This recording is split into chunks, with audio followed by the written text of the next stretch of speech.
You're listening to the Entertainment Report on iHeartRadio, live from Dubai for Friday, February 5th, 2021. I'm your host, Mr. Downtown Ray Melo, delivering some major stories and trends going on in the world of entertainment and beyond. Late actor Chadwick Boseman, the TV comedy Schitt's Creek, and the period drama The Crown led the field when nominations for the Screen Actor Guild Awards were announced on Thursday morning. Snowpiercer star Daveed Diggs and Emily in Paris actress Lily Collins read the names aloud in an event that was streamed live on Instagram. Boseman, who died of cancer in August, was recognized for Best Actor in a Film and Best Supporting Actor in a Film for his performance in Ma Rainey's Black Bottom and The Five Bloods. He was also nominated as part of the cast of those two movies for Best Ensemble in a Film, bringing his total of nominations to 4, more than any other artist this year. Schitt's Creek and The Crown each earned 5 nominations, while Ozark earned 4, and Dead to Me picked up 3. Ma Rainey's Black Bottom and Minara's were the most nominated films with 3 nods apiece. Streaming service Netflix scored the most nominations in both the films, 13, and TV, 17 categories. Its closest competitors were Amazon with 4 from film and HBO with 7 for TV. The SAG Awards honor excellence in film and television acting. Winners will be announced on April 4th in a TNT and TBS simulcast.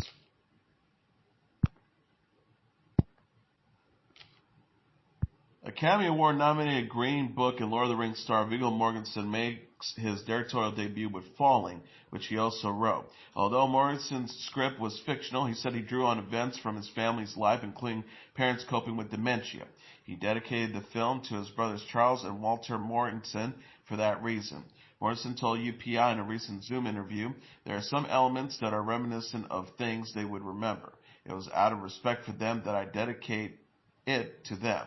Mortensen plays John, who's trying to care for his father, Willis, played by Lance Henriksen, as Willis's dementia becomes more severe. Henriksen says he also drew from childhood traumas to inspire Willis's anger and vulnerability. Henriksen told UPI in a separate phone interview, "The arts have saved me from a really rough childhood up to my teens. I had to revisit those because I'm not going to act this thing, I'm going to live it." In the present day, Willis lives by himself on a Midwest farm. John's mother left Willis decades before and has since died. Henriksen shared how his mother married 5 times, each time restarting a cycle of resentment between her new husband and Henriksen.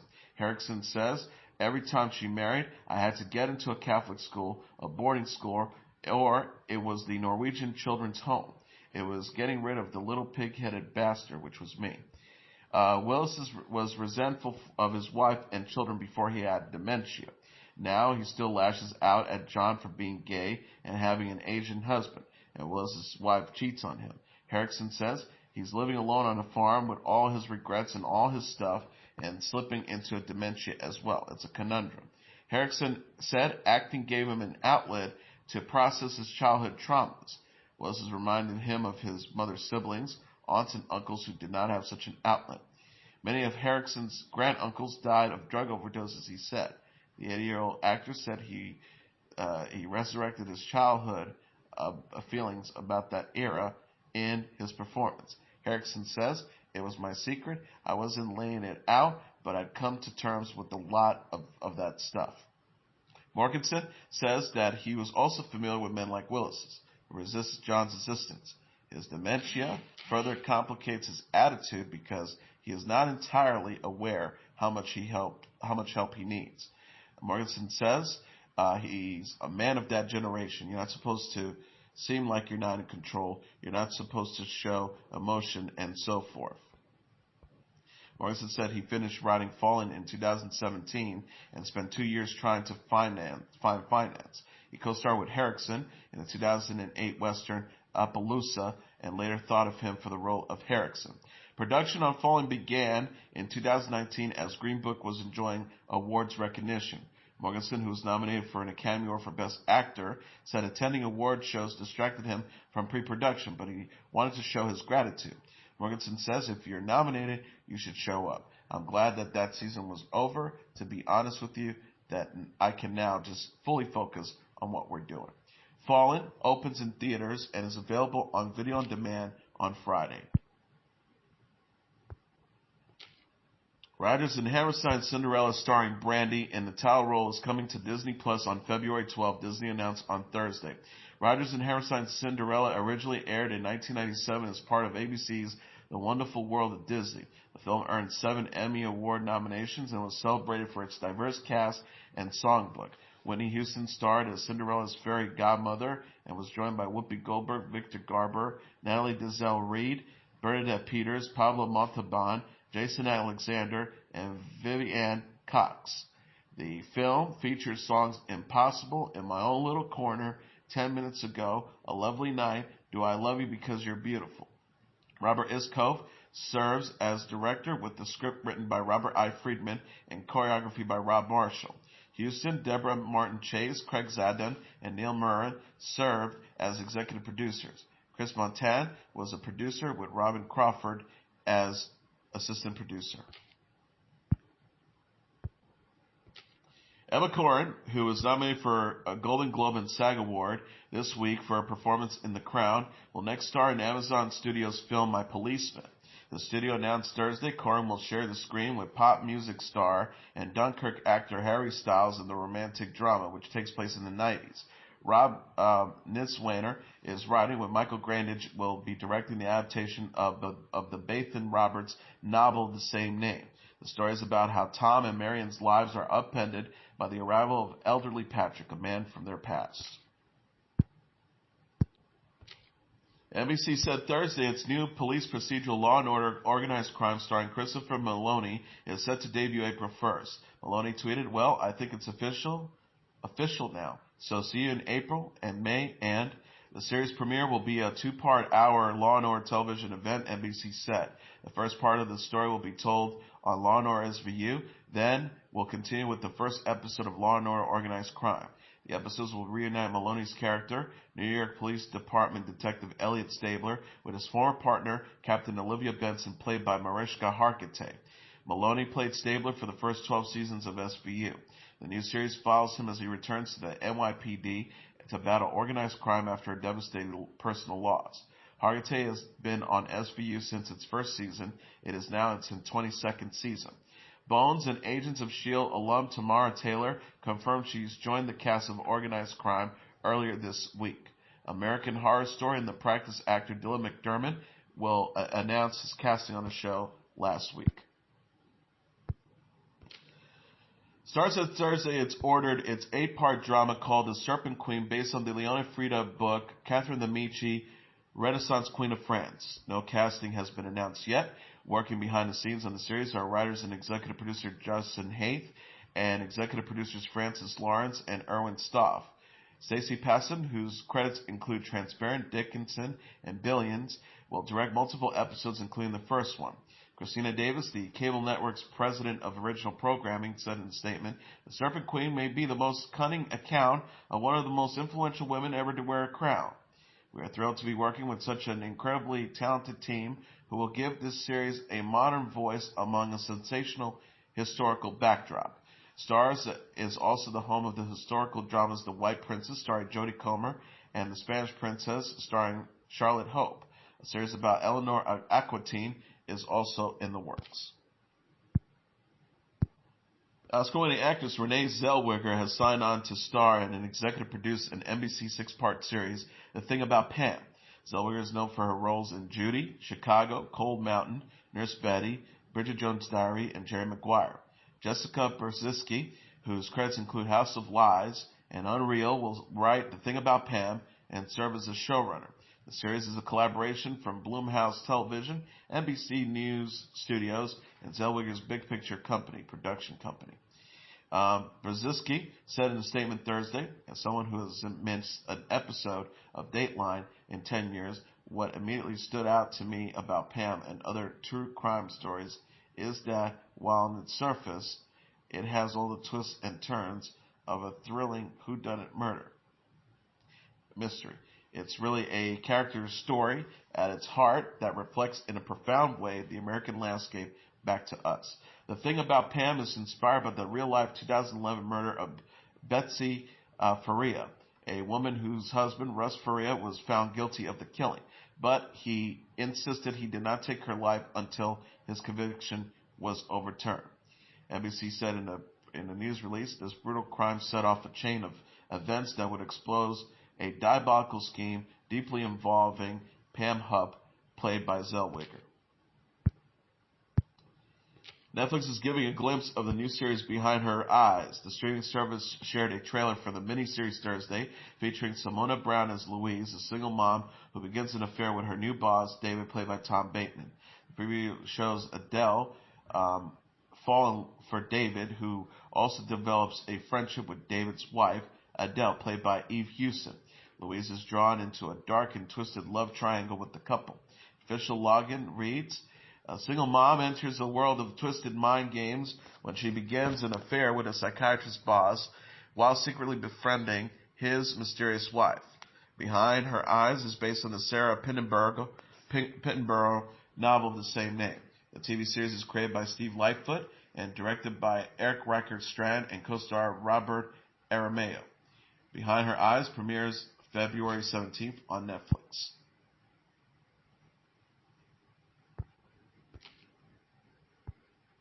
The Masked Singer host Nick Cannon has tested positive for COVID-19 and will be temporarily replaced by the show by actress and comedian Niecy Nash.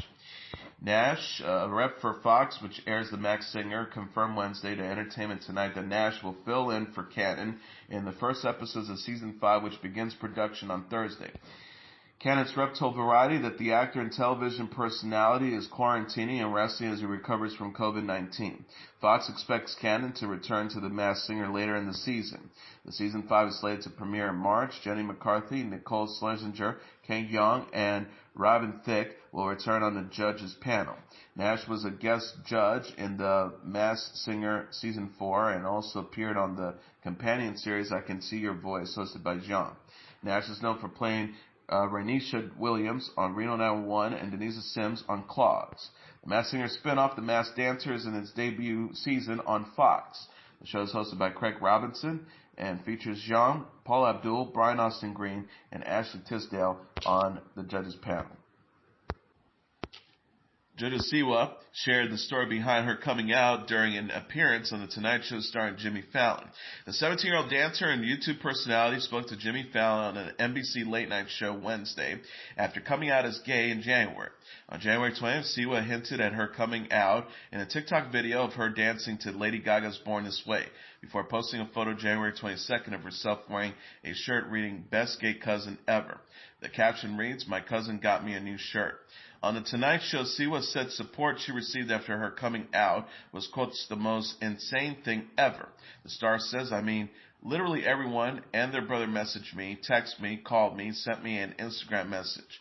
It was the most love I think I've ever received, and the coolest thing about it was just by me showing the world the last little piece of me that they haven't seen yet. It was really awesome. Siwa said she was creating TikTok video with the Pride House group when she realized her TikTok to Ain't It Fun might publicly out her. She said, and I was like, I don't really mind because it is true. I do have the most amazing, wonderful, perfect, most beautiful girlfriend in the whole world. It's not something I'm ashamed of. I just haven't shown the internet yet. Siwa said that she was FaceTiming with her girlfriend after sharing the Born This Way video when her girlfriend encouraged her to post the Best Gay Cousin Ever photo and officially coming out. Siwa says she was super encouraging. She was like, do it. I was like, all right, and I did it. Siwa said she was on the phone with her girlfriend with whom she's in a long-distance relationship prior to the Tonight Show interview. She says, I started crying. She was like, what's wrong with you? I was like, I'm just so happy because now I get to share what makes me the happiest in the world, and it makes my heart so happy. On The Tonight Show, Siwa also played a game of dance battle where she and Fallon made up dance routines. Siwa came to fame on the Lifetime reality series Dance Moms, and she has over 12 million subscribers on YouTube and over 11 million followers on Instagram and Twitter. Neil Patrick Harris says his husband, David Burkta, is recovering and doing well after undergoing spinal surgery. The 47-year-old actor gave a health update on Burkta Wednesday on Instagram after Burkta, also an actor, had the intensive surgery at a New York hospital. Harris shared a photo of Burkta wearing a neck brace and hooked up to an IVs, but giving a thumbs up from his hospital bed. Harris captioned the post, "David is recovering from spinal surgery. It was fairly intensive, took over 7 hours, but he's in good spirits and doing well." He also said, "It's one of the scariest, most hopeless feelings, hoping for the best, trying not to fear the worst, waiting a call with the news. Thankfully, all went according to plan. 2 thumbs up. I love you at Delicious. Your strength inspires me, and thank you to NY Presbyterian Hospital for everything." In the comments, Harris said Burkta was having an issue with 3 spinal discs and had the surgery planned for a while. Actresses Amy Sedaris and Christina Hendricks were among those to wish Burkta well in the comments. Harris and Burkta married in September 2014 and have 10-year-old twins, daughter Harper and son Gideon. Harris shared a video in December showing his family on Christmas Eve and Christmas morning. Gigi Hadid said she was an animal woman while giving birth to her baby girl. The 25-year-old model discussed in the March issue of Vogue how she gave birth to her daughter Kaya at home with her partner, singer Zayn Malik, her mom, Yolanda Hadid, and her sister Bella Hadid by her side. Hadid says, "I think they all knew that I had that animal in me. When you see someone do that, you look at them a little bit different. I probably look crazy. Actually, I was an animal woman." Hadid originally planned to give birth at a New York City hospital, but ultimately decided on a home birth. She gave birth at home with the help of a local midwife and her doula, who tuned in via Zoom. Malik caught the baby. Hadid recalled, "It didn't even click that she was out. It was so exhausted, and I looked up and he's holding her. It was so cute." Hadid said she listened to an audio book of the Lynn Red Banks book, The Indian in the Cupboard, while she was in labor. Her mom and midwife coached and supported her as she delivered her daughter without an epidural. Hadid says, "I had to dig deep. I knew it was going to be the craziest pain in my life, but you have to surrender to it and be like, this is what it is. I love it." She added, "I know my mom and Zayn and Bella were proud of me, but at some point I saw each other in terror. After Z and I looked at each other and were like, we can have some time before we do that again." Hadid and Malik plan to raise their daughter at their home in rural Pennsylvania, where Hadid's mom also has a property. She says, "I think that just gives your child the opportunity to explore different interests is such a beautiful thing."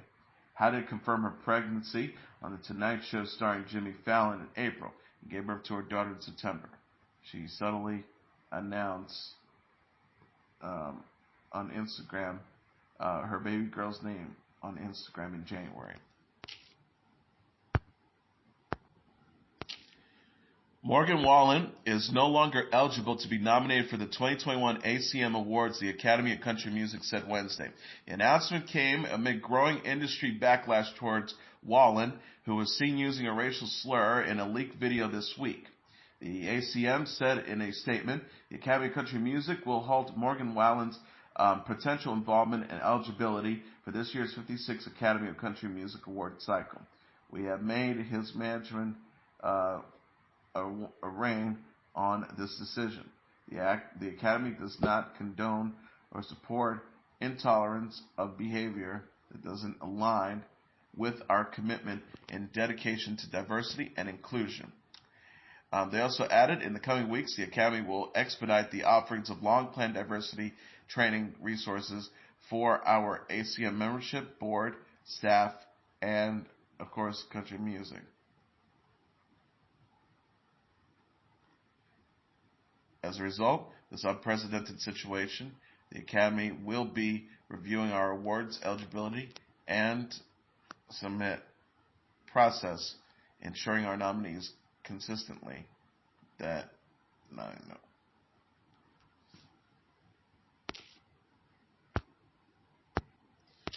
Wallen, who won the ACM Award for New Male Artist of the Year in 2020, apologized in a statement Tuesday after a video showed him using a racial slur while returning from a night out with friends. The singer said, "I'm embarrassed and sorry. I used an unacceptable and inappropriate racial slur that I wish I could take back. There are no excuses to this type of language. I want to sincerely apologize for using the word. I promise to do better." Wallen's recording label, Big Loud Records, suspended the singer's recording contract in light of the incident. In addition, Cumulus Media, iHeartMedia, and other companies pulled Wallen's music from radio stations, while CMT removed Wallen's appearances from its platform. Variety said airplay for Wallen's music on country music stations had dropped by an overall 80%, and country music singer Mickey Gilton, who is black, addressed the situation with Wallen and her experience in the country music community in a series of tweets on Wednesday. She wrote the following.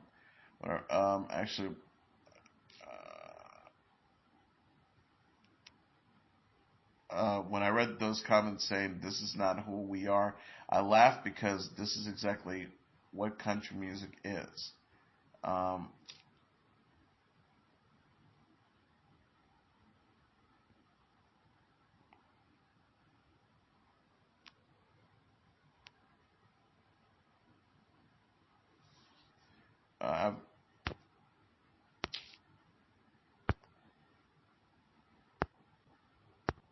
I've witnessed it for 10 goddamn years.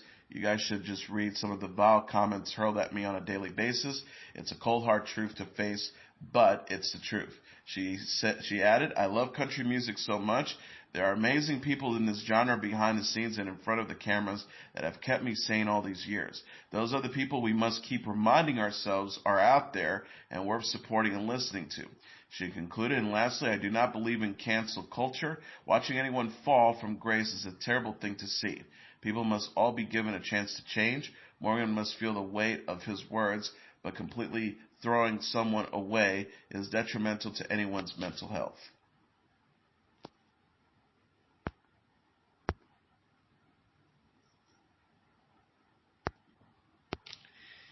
The Weeknd said he will tone down his Super Bowl 55 halftime show on Sunday in order to keep acceptable for all audiences. The Weeknd spoke about his upcoming show Thursday during a news conference in Tampa Bay and noted that it will be toned down from his music videos, which have featured blood and violence. The Weeknd said, "I definitely want to be respectful to the viewers at home.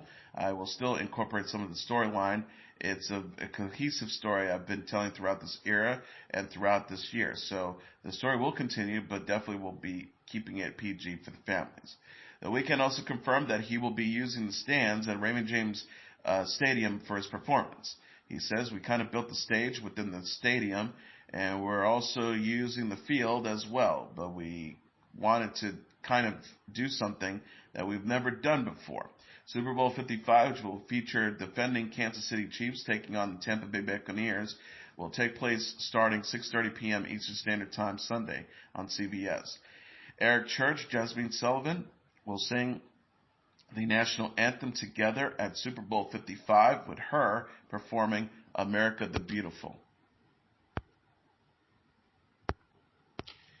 And finally, here are the top 10 songs on the Billboard Hot 100 single charts for the week of February 6th. Number 10, AJR with Bang. Number 9, SZA with Good Days. Number 8, Justin Bieber featuring Chance the Rapper with Holy. Number 7, Ariana Grande with Positions. Number 6, Chris Brown with Go Crazy. Number 5, Dua Lipa with Levitating. Number 4, Ariana Grande with 34 plus 35. Number 3, The Weeknd with Blinding Lights. Number 2, 24 Golden with Mood. And the number 1 song on the Billboard Hot 100 single charts for the week of February 6th is Olivia Rodrigo with Driver's License.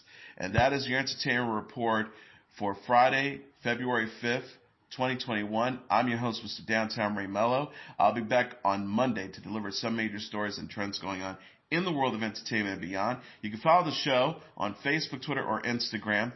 Facebook.com/The Entertainment Report with Ray Melo. That's RAYMELO. On Twitter at The Enter Report, or on Instagram at The Entertainment Report. You can listen to this episode or any previous episodes of The Entertainment Report anytime you want on iHeartRadio. Just go to iHeart.com iHeartPhone app, search for the Entertainment Report, and it'll take you to the page. Everyone have a great weekend. Good night, and God bless you all.